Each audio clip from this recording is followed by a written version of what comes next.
এটাকে আমি যে লঙ্কা লবণ মুলে নিচ্ছি, আর এতে সর্ষের তেল দিয়ে দিয়েছি। এটা মেখে নেব।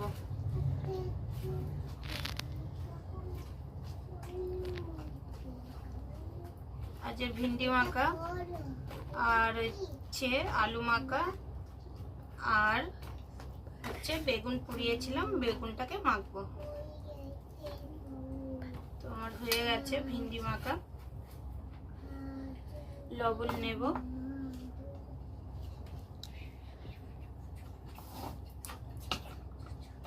আরো দুটো এর সাথে মুলে নেব ভালো করে।